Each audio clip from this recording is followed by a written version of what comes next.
A very warm welcome to you all, wherever you may be, to today's edition of Unlocked SK, the original interactive talk show. I'm getting it mixed up with the old studio. Yes, terrible. Yeah, the sun's obviously got to my head. I've been out in the sun too long, everybody. But anyway, no, it's Unlocked SK, and it's the original interactive talk show, broadcasting to you live from our micro streaming studio here on the beautiful island of Corfu in sunny Greece. And as well as going out on Facebook Live, we're also can be seen on our website, which is www.StudioKerkyra.com, or the video platform that is Vimeo.com, or else there's good old YouTube and now Twitter and Twitter's Periscope, all of which are in superb quality.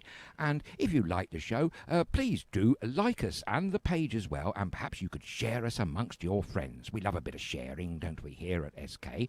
And as always, I'm very happy and lucky to be assisted greatly in the broadcasting of this show by our wonderful producer, Claire Haas, who will be answering all your comments on Facebook Live Messenger and taking those elusive calls on Skype. And of course, no broadcast would possibly be complete without the one and only Thomas Haas. Hello, Thomas, how are you? Hello, Adrian, and hello, everybody out there. Nice to see you, nice for you to tune in, to watch us, to listen to us again on this beautiful Thursday here on beautiful Corfu. The sun is out and we have great weather all day long. A little bit of wind, but that's quite welcoming in between of the sun. But it got hot, didn't it?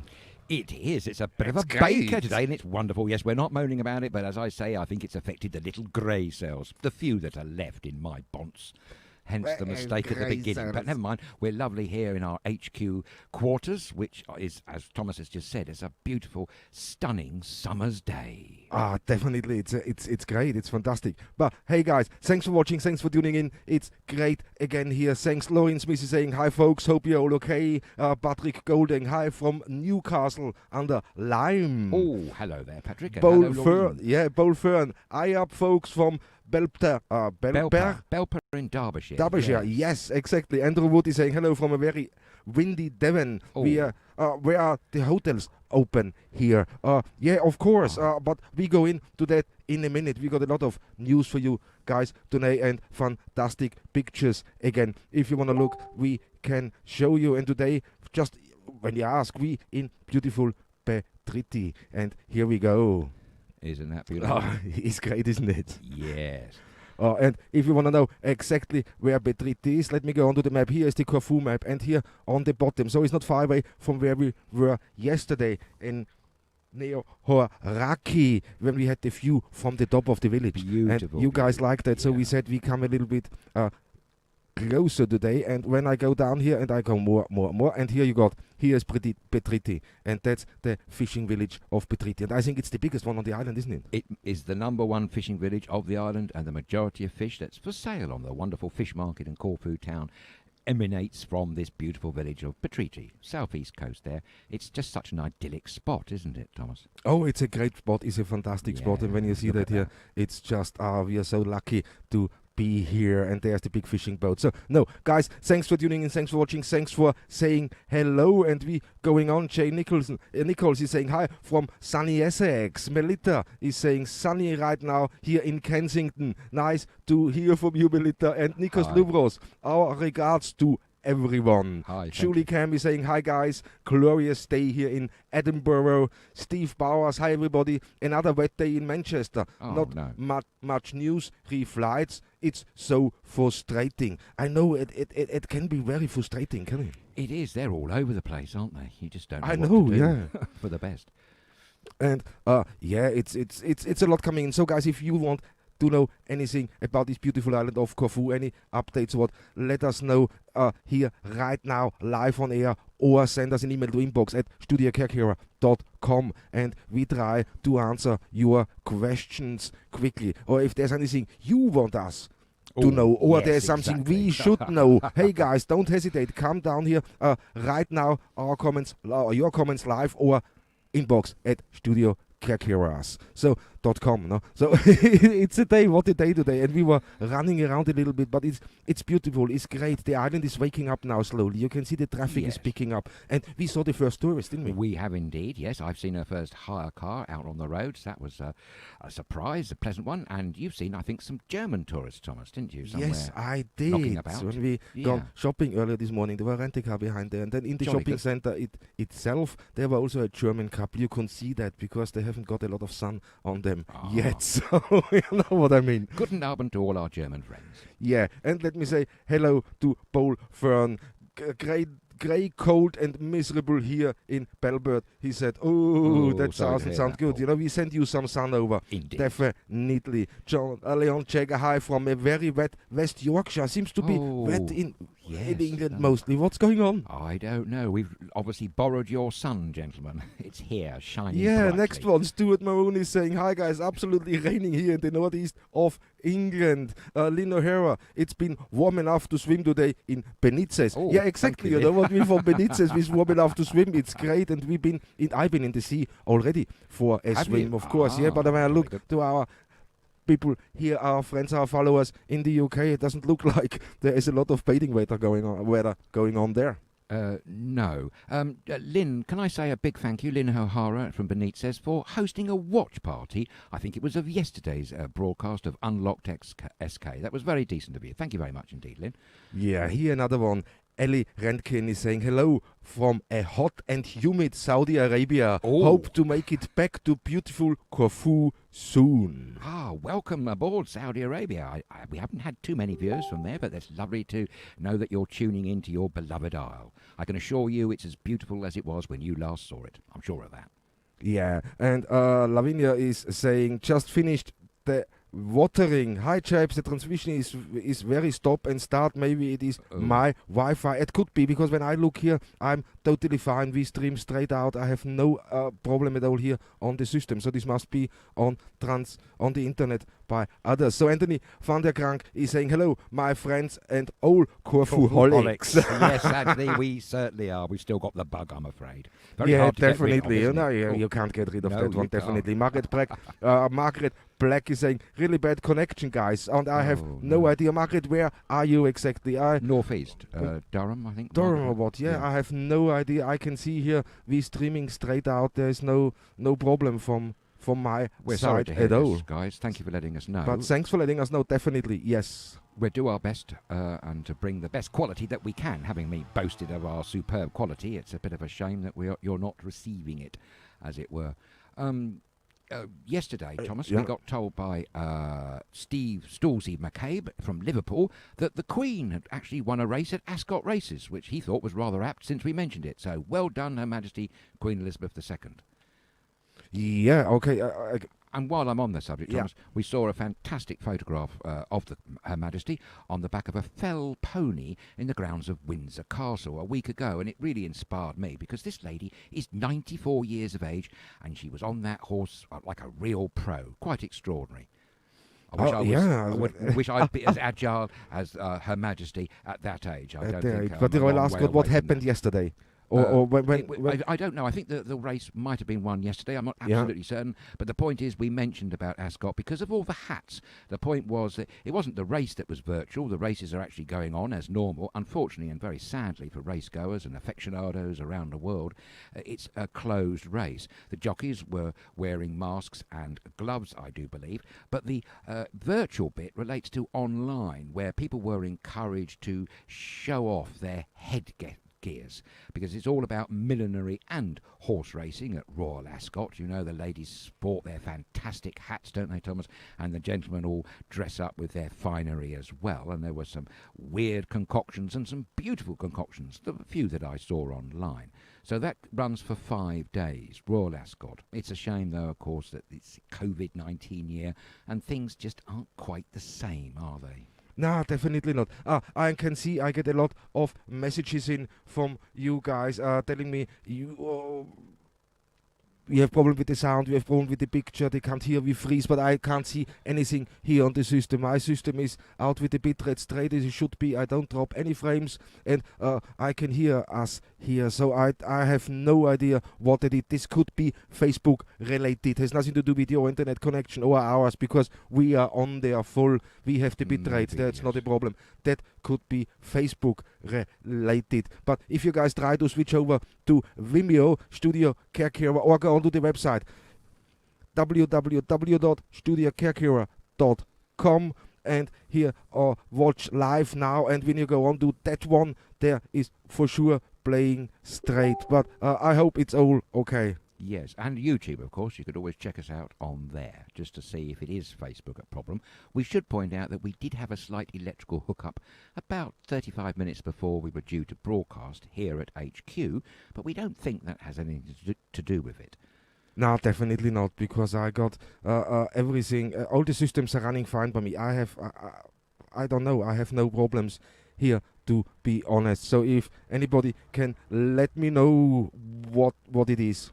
So I honestly, I don't know what to do. I got full bitrate here. Marvellous, isn't it? We've got it, but unfortunately you guys at home have not. I don't know whether there's much more we can do. Let us know if you are successful on the other mediums, like the studio website, please, or the YouTube, and Vimeo, of course, just to see if that makes a difference. I have to look really well. I can see nothing here. When I look on this thing, it's fine. And let me go onto the website and let me see on our studio website what's happening. And I have no idea, to be honest. I'm here fine. I'm completely fine. I can see no problem at all. And I'm just switching over, and I'm gonna see what's going on here.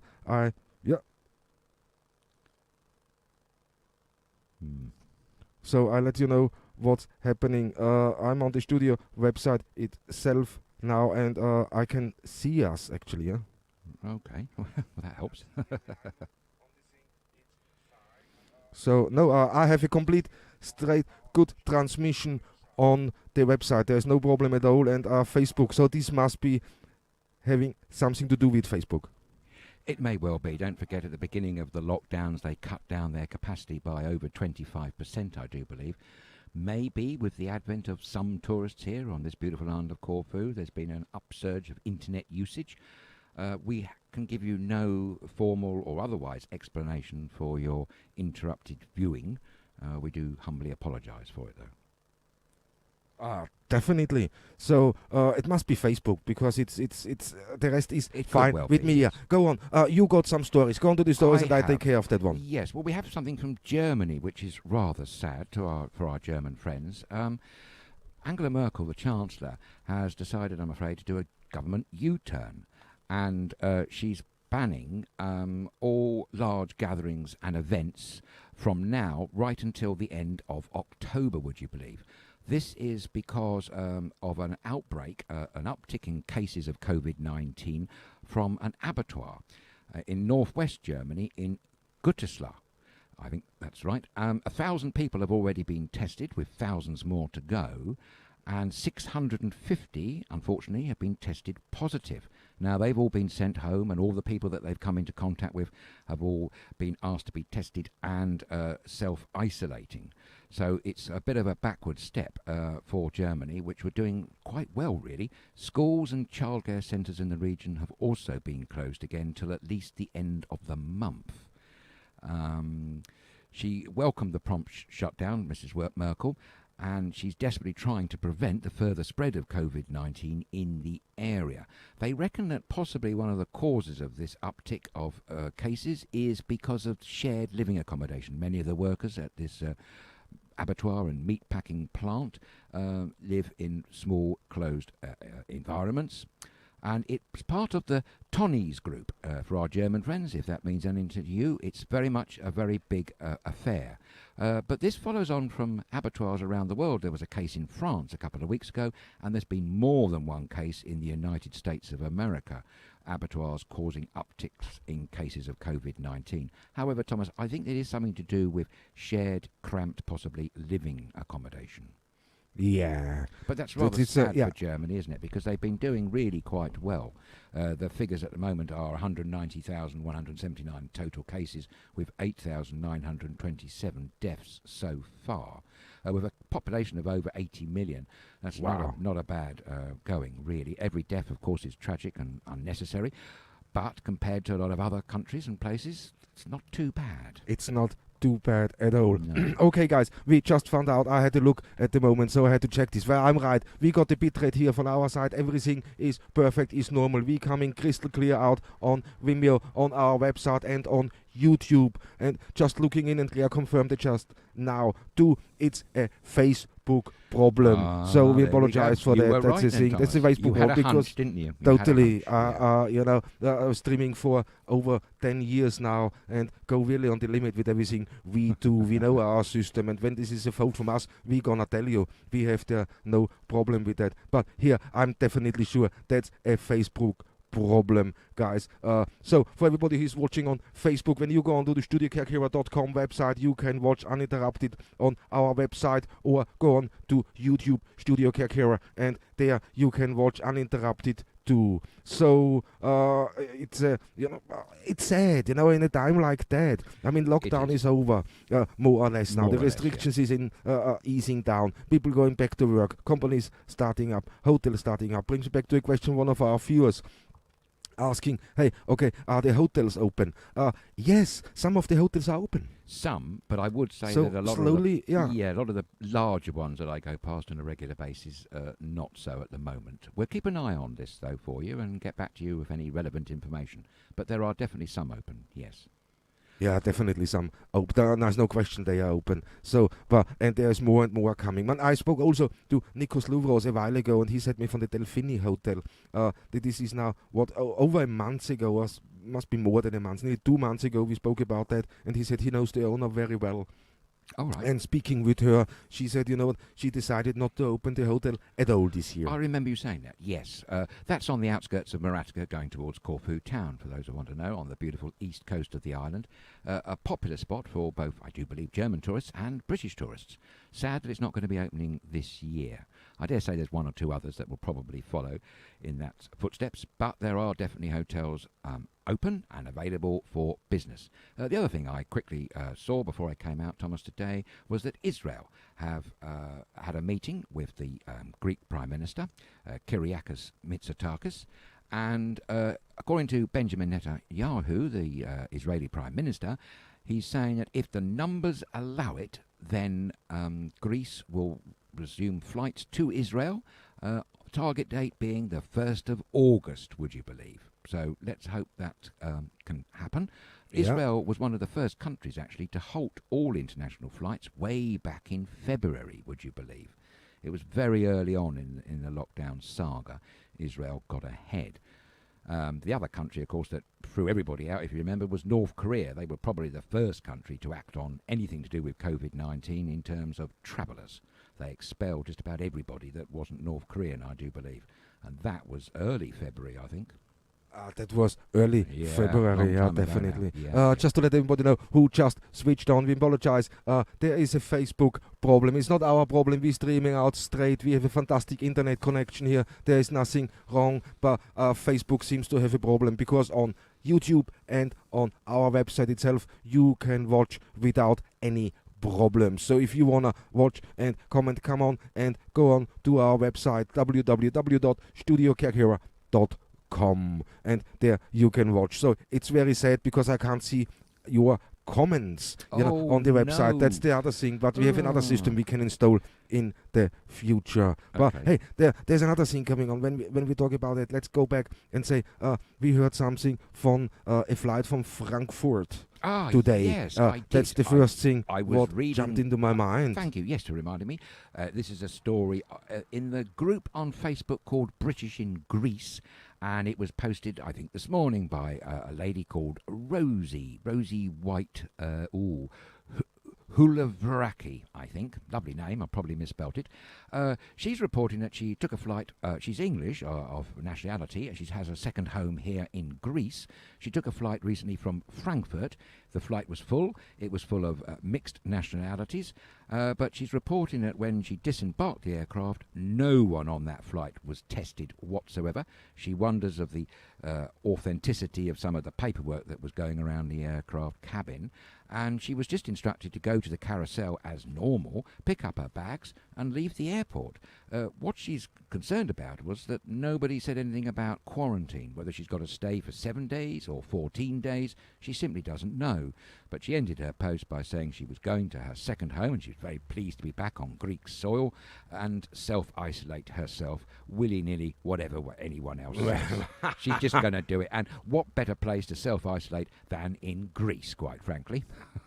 Yeah, definitely. Today at 25 degrees, and it's extremely sunny, guys. Oh, it's great. We have fantastic weather here today, and I'm going to blend that in so you guys can see exactly that data. We have 25 degrees here. Wind is coming west from with 2 miles an hour. Yes. Humidity is 63%, and visibility is 9.7 kilometers. So you can see Paxos from where we are. Oh, it's great, man. Beautiful. UV index is 4, and the sunset is going to be at 9 minutes past 9. Yeah, it's great, man. Yes, it is indeed. One quick question for you, Thomas. This is from our viewer again from Liverpool, Steve Stolsey McCabe. He's asked a simple question: how does he become a top fan?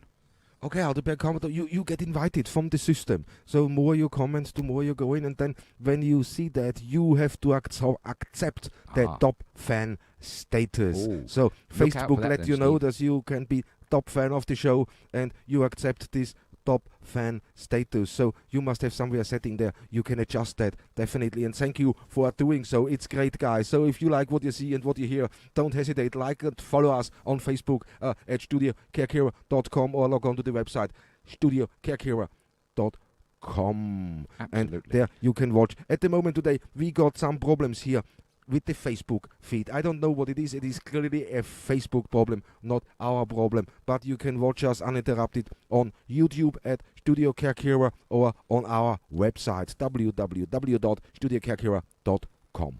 Absolutely. Just a quick point. Hello to one of our wonderful viewers in Cornwall, I think it is, West Cornwall, Sally Roberts. She was apologising, would you believe, Thomas, for not being able to watch us live yesterday because she was on a very important mission. She was busy with wildlife rescue. Well, Sally... Oh, that's important. It is very important, and we all hope at the studio that you rescued whatever it was that was wild. It's always wonderful that people look after animals because they really need it, and we are their caretakers, if you like, on this beautiful planet. And I know there's a lot of people on this wonderful island who do a tremendous amount of stray dogs and cats and all sorts of wildlife. Too many to mention, but we as a studio thank every one of you for looking after our 4 and 2 and feathered and unfeathered friends. Yeah, definitely. And it's, so far as what a great week so far, except today with Facebook. It's not our problem, it's Facebook problem. I don't know why this is happening, but hey, we carry on as normal because we have a lot to talk about, man. That with the flight, it's a little bit disturbing to hear. When you fly here from Frankfurt, you come here, nobody's giving you any guidance. You just step off the plane. Nobody says anything about quarantine or self-isolation to you. You get your luggage and you walk out the airport. So that's it. It is.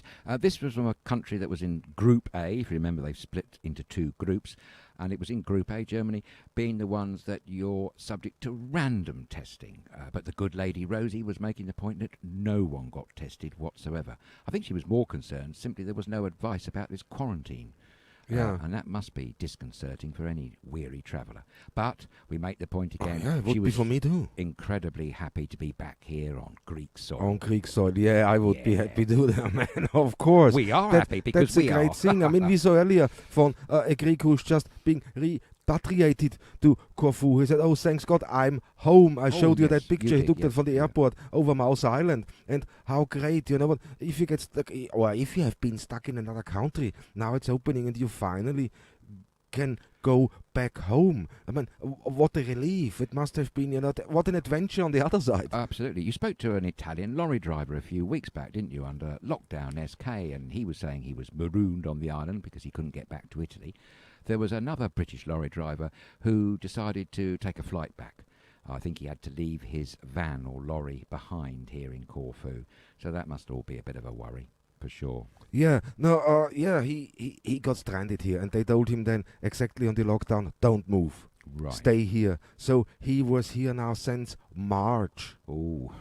Yeah, well, I just went somewhere funny. I think he had his ferry ticket back around on the 24th of March. On the 21st or 22nd, the lockdown gone in place and they stopped it. So he just missed that. Yes, They right. asked him if he should leave his lorry, everything here, and try to come back on his own. No, but it wasn't manageable. But he spent the time here. So did the English family, what is in their camper van touring Europe. Oh, Remember, that's right. I they do were remember. stranded here Yes, at the same time. That's right. They were indeed. And a good place to be stranded if you're going to be stranded anywhere on this beautiful earth. Oh yeah, we then all this know is that, the don't we? place to be Of stranded. course. Definitely. Centre of the cosmos, you know, don't you know? So now So they there's tell us. definitely no question about that. Yeah. No question about that. So I'm trying to see where we are live, and this is it's quite weird. But here we go. Here's the live chat, and I just logged over. So hi guys, thanks. It's great to see you here on YouTube. Anthony is saying I'm on YouTube now. Great, that's Well brilliant. And Lavinia is saying it's fine on YouTube. Anthony van der Krank, YouTube is better than.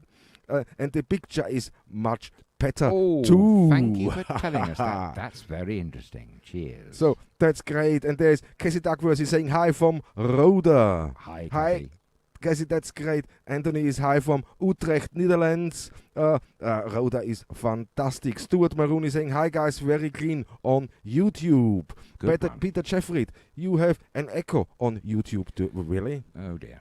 I have no idea why that echo. There shouldn't be any echoes at all. Sounds like you're both talking at once. Better now. Okay, that's good. A lot better on YouTube. People saying, okay, great guys. Thanks for tuning in. Thanks for watching. And yeah, we try just to carry on. Well, now I got the feed from YouTube direct, and I can see the comments on here. So it's you know it's I don't know. This is it can happen. We have so many 3 years we done on Facebook now, live streaming, and sometimes we had a problem. But now Facebook really had some problems in the past, and today it seems like they have another one. But over to the hotels. The other hotel I heard is maybe, but it's open all year. But this is the Pink Palace in Agios Gordis. That's right. Yes. Yeah, That's the I think he only leaves open what he has open in the winter. The rest of the hotel he leaves closed.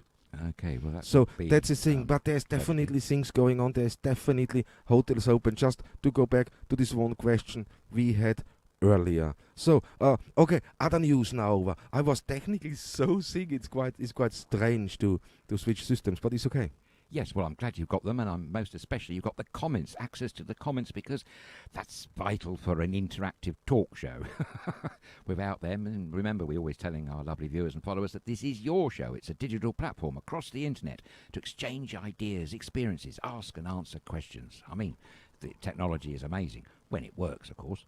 So yeah, but go over to local news now. The local news is the Greek figures. What are and the problem? I mean, it looks a little bit scary. We're keeping an eye on that one. Yeah. And today, the total number of cases, as reported by the Greek government and the site COVID-19info.live, comes out at a total of 3,203 cases with 187 deaths and 1,464 recovered. To put that into some sort of context, unfortunately, I have to tell you that in the last 24 hours, that's an addition of an extra 55 cases and sadly 2 further deaths over yesterday's figures.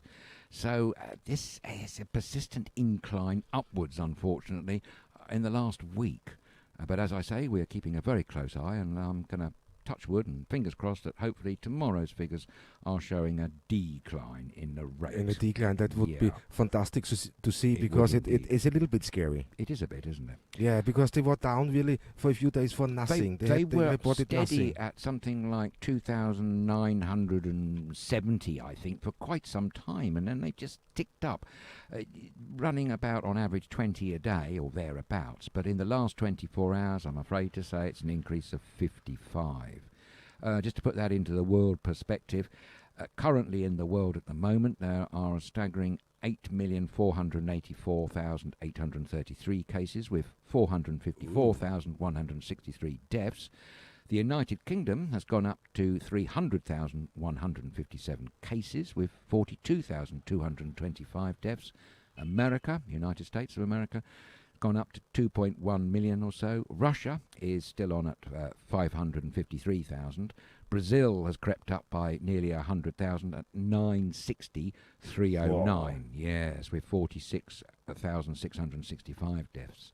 So it's pretty bad looking in Brazil at the moment. At the moment, yeah. And that was one of those countries that kind of stood out with the total belligerence, dare I say, and reluctance of the president, Bolsonaro, to get to grips with this COVID-19. He was forever saying, oh, it's a little mild flu. He sacked both his health ministers, if you remember, and was seen in public shaking hands, wiping his nose on his arm as he did so, with no masks, no gloves, no care for the frontline medical services. And of course Brazil, dare I suggest, has not got the most sophisticated and up-together medical services in the world. I'm sure they do their absolute best with what they've got. Of course they do. Yeah. But you know, there's a lot of people in those flavors and other areas around big cities like Rio and Sao Paulo.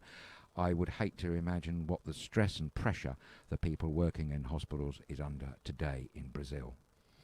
Oh, yeah, that must be tremendous. Must be tremendous. Tremendous, because you can only work as much as you're given. So, you know what, when you don't have the equipment to work proper, you know what I have to say, the frontline workers, they are all fantastic. Very flexible. And when you look at how they work, they improvise a lot. They have to in some cases. And they had to, exactly. Yes, and that's another skill, you know, what's not easily learned. But they see how professional our frontline workers actually are.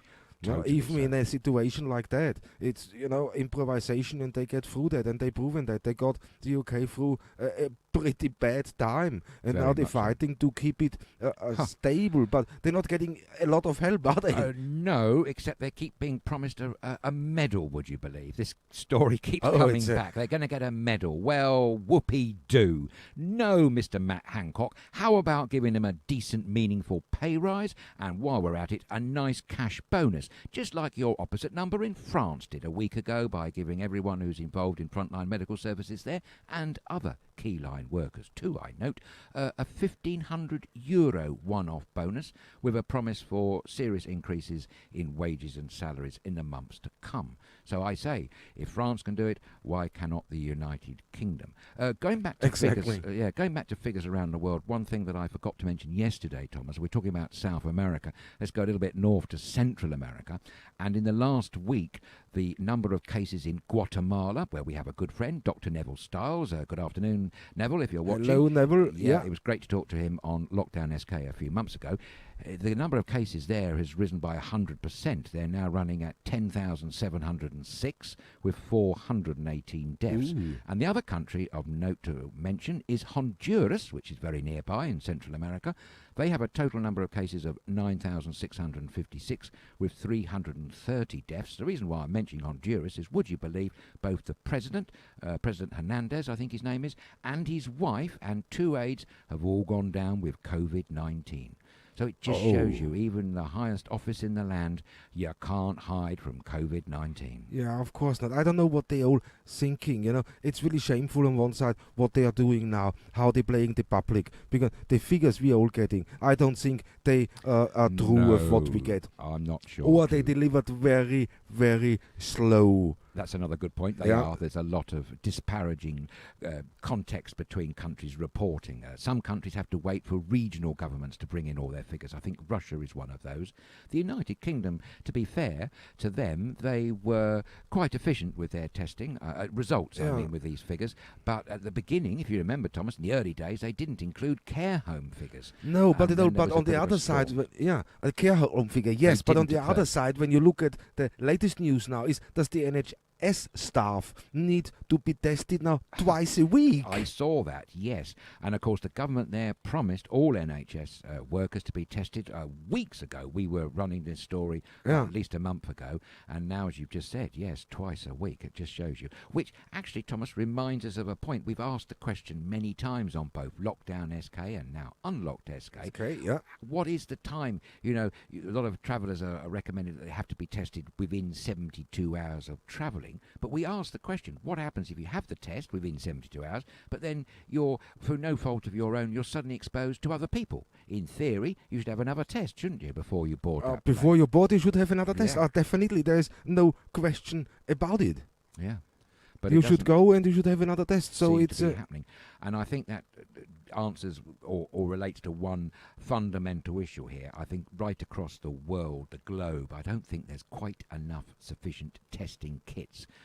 You remember that we mentioned a long time ago now about Boris Johnson. One of the first worries that he had was his desperate travels to get hold of chemicals. He was going on about chemicals, which I thought at the time was rather a bad sign.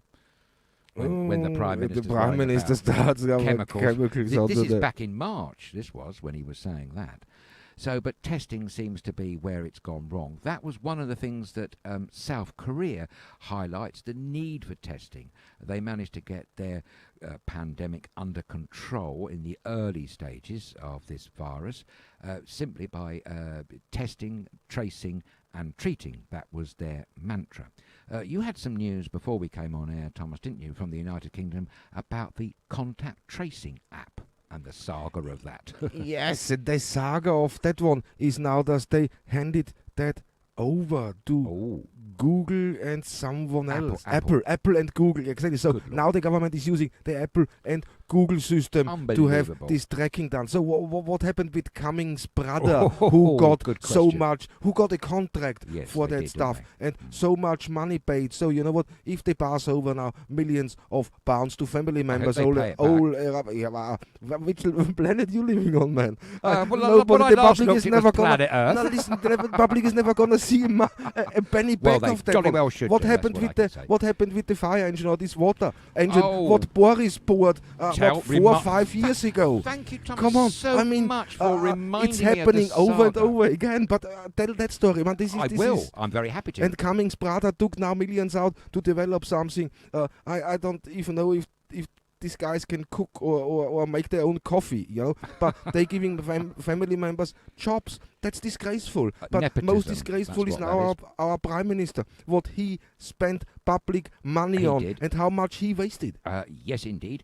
This was at the time when he was Mayor of London, and against the advice and instruction of the then Home Secretary, which was Theresa May, he went ahead and bought 3 water cannon. I think they might have been second-hand, from Germany. They cost a staggering £330,000. He then spent another load of money on them, doing them up, would you believe? One figure that sticks in my head was he had to put CD players in all of them to keep the people inside happy. That cost £1,000 a pop. So we ended up spending about 360,000 or maybe 370,000 on these 3 water cannon. They arrived in the UK. They were never used. He never got the correct permission from the Home Secretary, Theresa May, who then became the Prime Minister. And in more recent times, he was forced into a humiliating U-turn, and these said water cannons, 3 of them, big trucks we're talking about here, were sold off to, would you believe, a scrapyard in Northampton, and the government got the measly sum of money of £11,000. Now, if you think that's the end of the story, no, because guess where they ended up going? They were sold for £11,000. I don't know how much the new buyers paid for them from this scrapyard in Northampton, but guess where they went? I'll tell you. They went back to Germany, would you believe? What a waste of time, money and effort. Fortunately, they were never had to be used on the streets of London. But the question I had in my head then, and I've still got it in my head now, as Mayor of London, why was he thinking in such a negative way?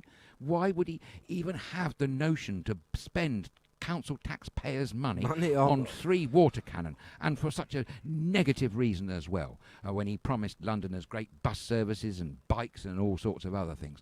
And actually that reminds me, quite disgracefully, I'm having a bit of a rant today, aren't I? Yeah, come on. I'm not a fan of Boris Johnson. I make no apologies for that whatsoever, because this is the man that out of the public purse had held down 2 high-powered jobs, Mayor of London. At the same time, he was MP for Ruislip, and I can't remember the name of that place, but a constituency in West London, which is absolutely disgraceful. No one in my lifetime has held 2 such high-profile, prominent jobs at the same time. No reason was given and no apologies made. And while we're on the subject of Boris Johnson spending taxpayers' money, I must remind everybody, and I'm sure the people in the United Kingdom are sick of hearing of this, yesterday, after the wonderful victory from the footballer from Manchester United, who managed to get Boris to U-turn and change his mind into now keeping on the issuing of free school meal vouchers for children throughout the summer. He had to have a humiliating climb down on that one. The very next day, he announces that the government are spending £900,000 on a paint job on their official plane. This is, at the moment, it's currently in grey. It doesn't look the best. He wants to give it a paint job. It's going to cost £900,000. The contract's gone to Marshall Aviation and Defence Services, and he was boasting, well, at least the work is going to be done in the UK. I mean, is he seriously suggesting that anyone thought a paint job on an airplane wouldn't be done in the United Kingdom? And frankly, he boasted at the time the plane was bought in 2015. It cost £775,000 of taxpayers' money. It had its first inaugural flight in July, it's the 16th, in 2016, when it flew David Cameron, the then Prime Minister, to a summit in Poland. I have to say, over the last few months, it hasn't had much use. It's currently on a runway somewhere in Cambridgeshire, awaiting this paint job. The paint job, of course, is going to be red, white and blue. Of course, the supporters are saying, it'll be a fantastic ambassador for Britain overseas. Well, just at the moment, I don't know whether anyone's told our Prime Minister, there aren't that many international flights actually going anywhere at the moment. And as the leader of the Liberals, Ed Davey, pointed out on Twitter that the £900,000 that he spent on a paint job could have very well been spent on 180,000 doses of that drug we were talking about yesterday, that mild steroid that can ease the suffering of critically ill patients with COVID-19, those that need ventilators or oxygen. And he could have bought another 180,000 doses of that, which would then almost have doubled the total amount of supply of that particular drug within the NHS. But no, he decided to spend it on a paint job. Marvellous. I mean, I can't believe this £900,000 just spending on a paint job. That's when we have a crisis in the United Kingdom, a world crisis, with a world pandemic going on. There's tens of thousands of people are dying, and he made a decision to spend £900,000 on a paint job on an aeroplane. I mean, there you see how far they away from reality. Well, it's all about they are image. not in touch with the reality at all. They have no idea what the normal British citizen has to do to survive in the market these days. Absolutely. They are, that he is even allowed to make a decision just to spend £900,000 like that of taxpayers' money for an aeroplane paint job. And then he wants to give the frontline workers medals. I mean, that's a joke. It's a bit of an insult, actually. The plane, should you be interested to know, cost, when the government bought it back from the RAF and repurposed it, which is their line, it cost a cool £10 million. So it's now costing £11 million with new paint. Whoopee-doo. Yeah, I mean, I get some comments in, and there's Nikos Louvros is saying, why is Johnson not asking some of the graffiti artists to paint the plane? And I'll give them a idea. Well and done, they're all Nico. right, Yeah. But it's Banksy, for instance, he'd be a good one, wouldn't he? But yeah, that would be, but then he would sell it for profit and only declare half of it. So don't... no, I'm throwing it out because it's getting really ridiculous. I mean, but here is Stuart is saying, we have a test and trace unit in the northeast. Only for people who think they have any symptoms, not for all people like you would think. So it's it, and now it's going over to Apple and Google. Couldn't they have done that at first place? But we're doing the private company. We give this to somebody. What give it to a company where a family member has shares in it, or myself? No, and spread the money this way. And this is so obvious. Just doing that, and they're getting away with it again. And what they're doing, even with the lockdown breaking the lockdown rules, got again away with that. And it carries on in politics. They just show you they do fingers constantly.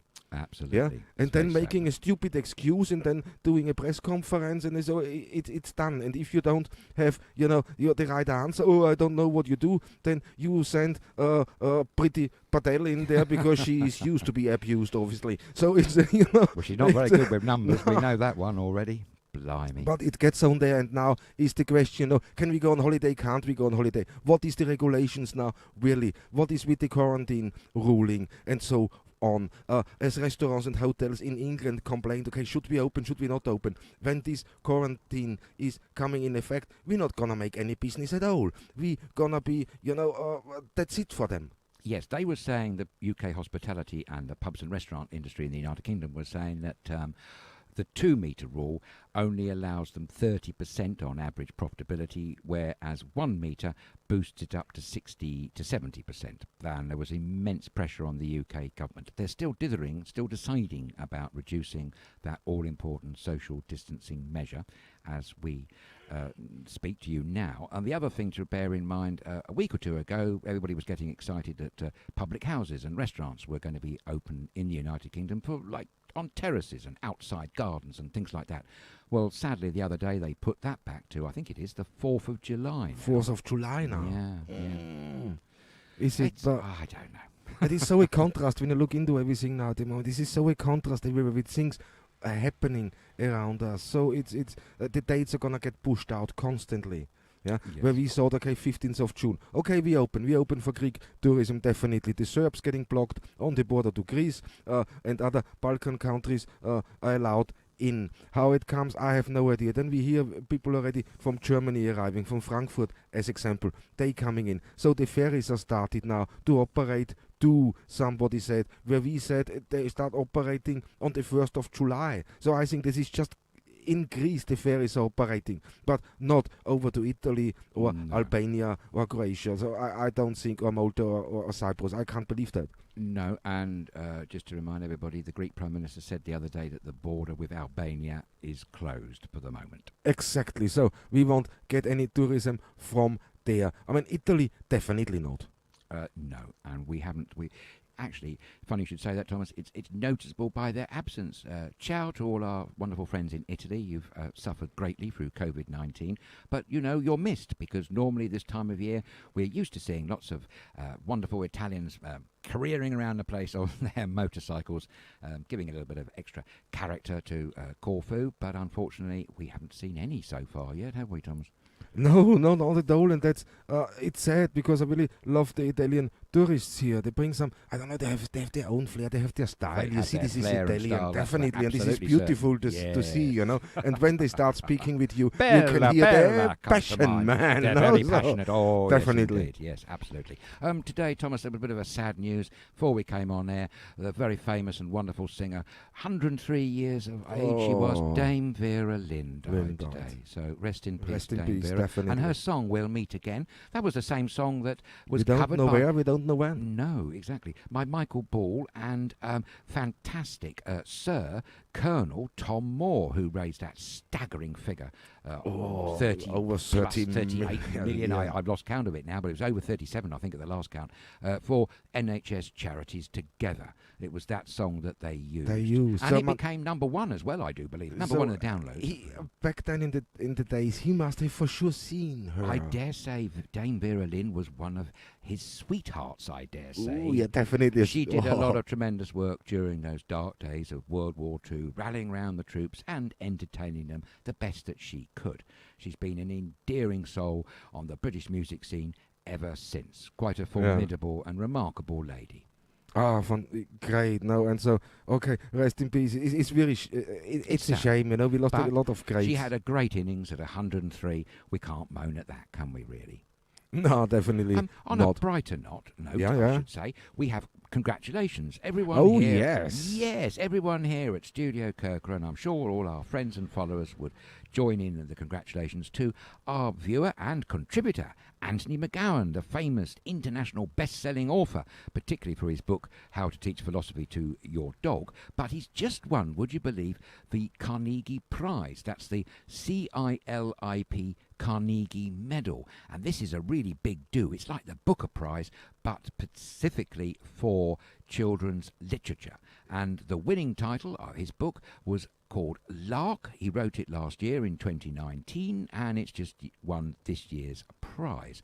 The publishers are an experts in children's publishing, Barrington Stoke from Scotland, and he says that it tells a tale of two brothers, one of whom's got special needs, Nicky and Kenny, and they go out for a jolly day out with their terrier on the North Yorkshire moors. That's a beautiful place. Oh, what a beautiful countryside that is.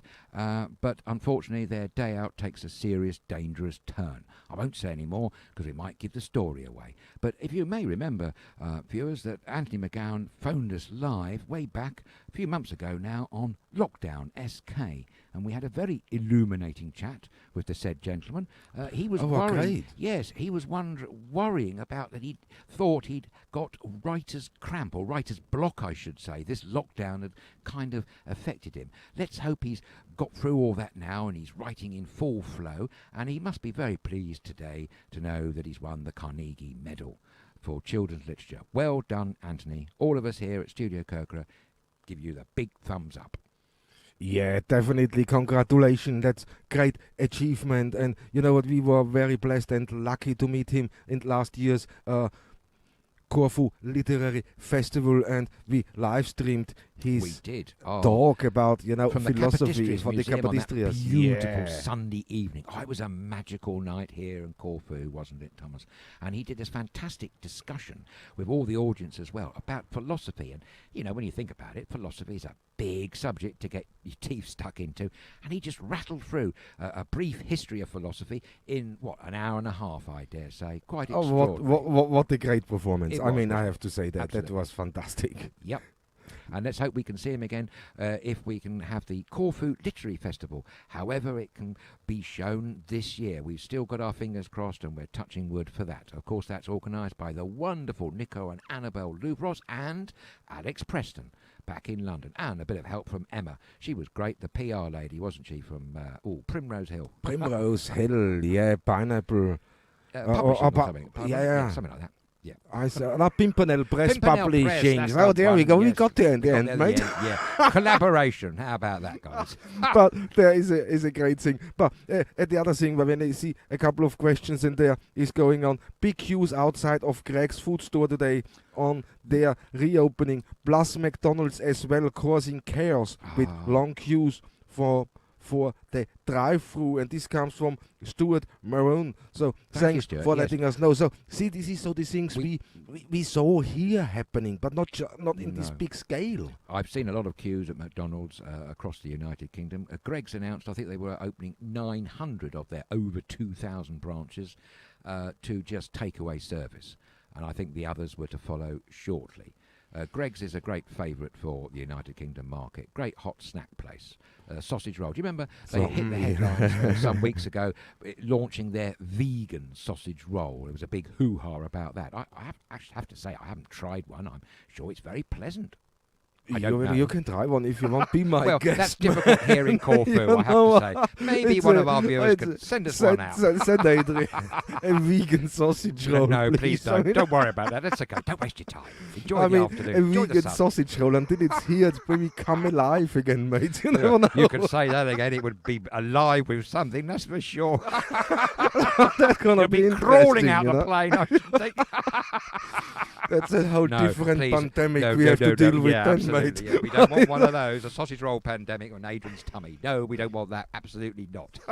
This is sausage roll contaminated area. Please do not enter. But it's another thing. You see, guys, we had a couple of problems today. Sadly, Facebook is not working like it should do, like Zuckerberg intended it to be. So there was a problem. But as good, because we're streaming at the same time simultaneously to our website StudioKerkyra.com and of course to YouTube, and this is where many of you just swapped over. Thank you so much. For anybody else who can hear us now on Facebook, you have problems of seeing that program, what we do, switch over to YouTube, StudioKerkyra, or go onto the website StudioKerkyra.com. But hey, so far so good. We got a lot of things out, and I think we got a little bit of frustration off our chest. It was building up over the last few days, just to look through the news, what's happening, and you say how ridiculous certain things are. I'm so pleased you reminded me about the debacle of the 3 water cannon from Germany. This still stuck in my head, because this is has in mine as well. Being an ex-Londoner, or being born in London,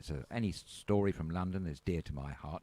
And I said at the time I couldn't understand understand what on earth possessed him to go ahead and buy such vehicles, even against the advice of the Home Secretary.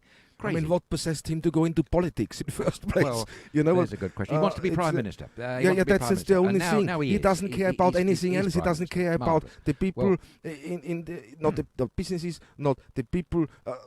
He cares about nobody them himself. And every time he says, "Oh, this is all I do for the greater good and for the public," it's a straight out lie. Just look in his face. He has a hard time not to laugh when he says that line. I'm sure, yes. It's written in his face, but we just all ignoring. We choose to ignore it. Most of us, and that's not the truth, choose to ignore it. We maybe moan about it, but this is all we're gonna do, just moaning. Nothing else, you know. Sometimes you have to do actions, and you know what? As is slowly coming now to a way where I say, guys, you have to respond to that. Other politicians have to finally stand up. Yeah, totally. Because it really looks like he's just a puppet and being navigated and influenced, by the top 1% in the UK. What have the money? Tory donors we keep hearing about. They're the ones that are driving the argument, for instance, against the social distancing rule to get it down from 2 metres to 1 metre. It is Tory MPs backed by these Tory donors. We also heard about that dreadful story, didn't we, which I think has got corruption written all over it. Robert Jenrick, the Housing Minister, Community Secretary, who awarded a £1 billion contract for a housing development in London to a guy that was just about to go bankrupt, and it turns out it's Richard Desmond, which really kind of annoys me, because the man made an absolute fortune back in the 80s and 90s, peddling soft porn and goodness knows what else, and he used to be the owner of the Daily Express, would you believe? So I don't quite understand how or why the British taxpayer should be bailing him out, but there you go.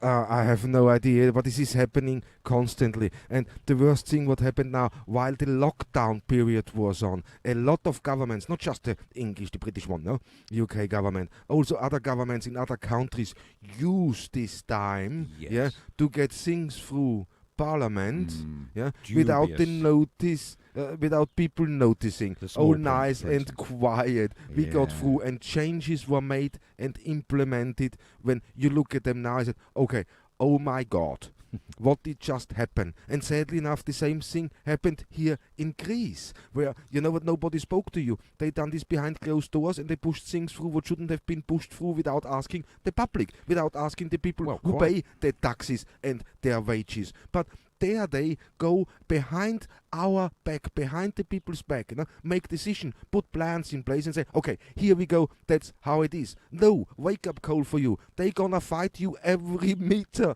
in this concern, and especially what's happening at the moment up in Cassiope with this holiday village. All nice and sing is the council in our face. They were in our face, all nice and sing do. Come on, let's say the truth here, no? But in the end of the day, for the last 3 years, how much help did we get?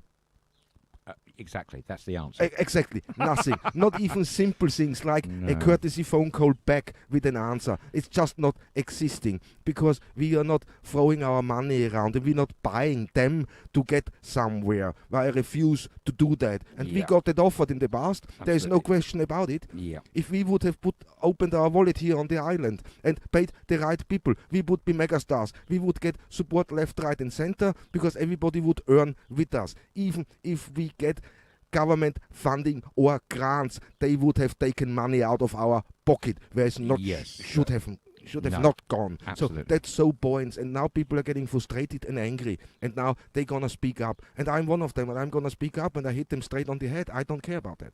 No, quite. You're saying about opening a wallet. It's anyone opening my wallet today. A load of moths coming out. Nothing else in there but moths, I can assure you of that one. Of course, the other point is, Thomas, it may just be because you and I are both foreigners here. You know, it could be that one. It could be another thing. Now, I don't believe that, because I have so many Greek friends here, and I love this island, I love the Corfu Ep16 here. No, I mean, it is only selected few who make it a bad experience for everybody else, and it's always the same people there, and the people who swap power between themselves, and that's how it is. Because remember, we done a meeting there. We got invited last year in August to a nice meeting. I don't want to mention any names, but can we ask you some questions, guys? Because you from the TV, film and theater industry, and we got a little bit of a problem here, because we don't have a media office, we don't have a press office, we got nothing. We don't have a film office, we have no idea what to do. We spent a whole afternoon, supporting that. Yeah.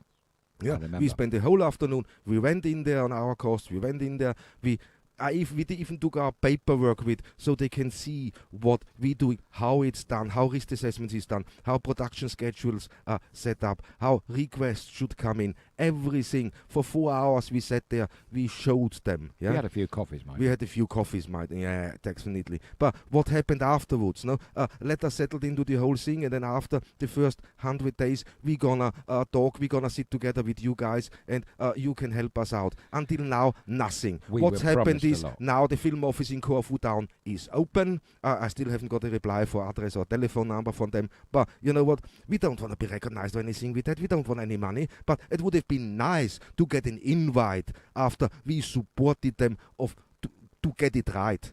Yes, indeed. Yeah, and we supported them in the last 3 years with so many other projects on Corfu. But we're not getting an invite to anything. No. It is always the same people who control that, and especially in Corfu Town, is a nightmare. It's the same people. It's amateurs working. That's what they are, amateurs. Because if professionals would work, they would understand how to collaborate, how to work together and make things happen. But what they are interested in there is just to make themselves look good. That's all. And sadly enough, that's how it is at the moment. But we will prevail. We will not give up. We will carry on.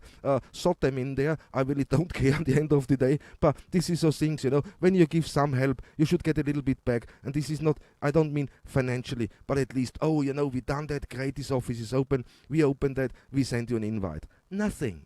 Not as yet, no. It's just, they just want to know. I think grab your knowledge your and brains, then try. yes. Exactly, and that's all it is. And this is sadly how it works, and this is how politics works. Yes, it does. The same argument in a different way can be levelled at many countries around the world, and one that springs to mind is the United Kingdom. There's always the charge there that the governments come and go, but nothing changes because it's the civil service, the same people in the same positions. Maybe that's slightly different now. There's been a bit of a clear out with certain leading civil servants who left in disgust, and one is taking the Home Office to an industrial tribunal. It's unbelievable. Yes, it is rather. I'm looking out for the result of that one. That's from our friend Priti Patel. Yeah, definitely. Priti Patel. Okay, guys. But you know what? We had a great run today. We got a couple of things off our chest. We are really sad that this we've had a bit of a rant, Facebook didn't work today, and this is down to Facebook, not Bas, definitely not. But okay, we lost a little bit of our comments today. I can't see most of them. But hey, they're gonna get it right, and we're gonna be back in full glory again tomorrow. Absolutely, yes.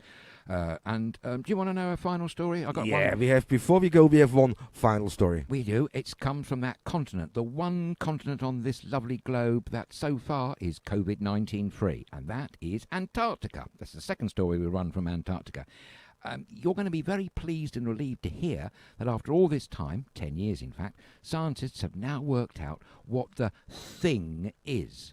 I don't know whether you're aware of this, but there's a thing. The thing, yes. The thing was originally found by scientists from Chile over 10 years ago.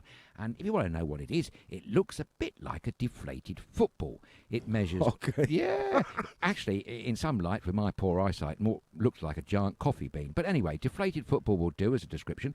It measures 28 centimetres by 18. That's 11 by 7 inches, would you believe?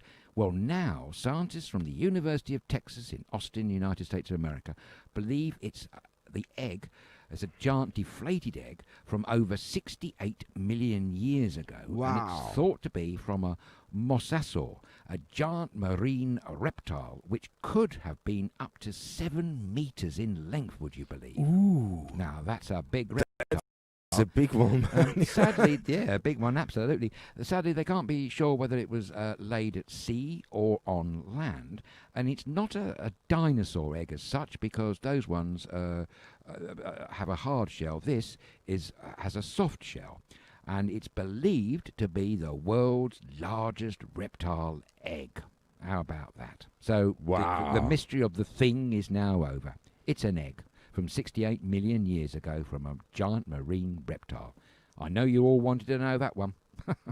Oh yeah, no, but that you know, and that's the stuff what comes out what's really interesting, and I love It's stories off-beat. like that. Yeah, It's I like exactly. off-beat It's things. not Exactly. mainstream news. It's something from your past, from our history. Exactly. And it's always nice to feature a story from a continent that is so far COVID-19 free. And there are not many of them around. No, definitely. I said not. yesterday, Thomas, that I'd run a story about Finland, but guess what? I'm going to save that to tomorrow. Okay, let's have Finland tomorrow. Finland Friday. Let's do that. Funny Finland Friday. 'Cause Funny it's a good Finland story, Friday. Yeah, funny Finland But Friday. great. Hey guys, thank you so much for tuning in because it's all we have time for today. Sorry we were ranting a little bit today, but some things have to be said so people know which conditions we working under. But we're gonna elaborate on that a little bit later on. We have a lot of things coming up now, especially through the summer, so it's gonna be great. But for today, I apologize for Facebook. They had some problems here. We don't have problem with the system. YouTube and Vimeo didn't have any problems. But I hope you enjoyed that program today. Sorry for the questions. I'm gonna look through and see what we throw in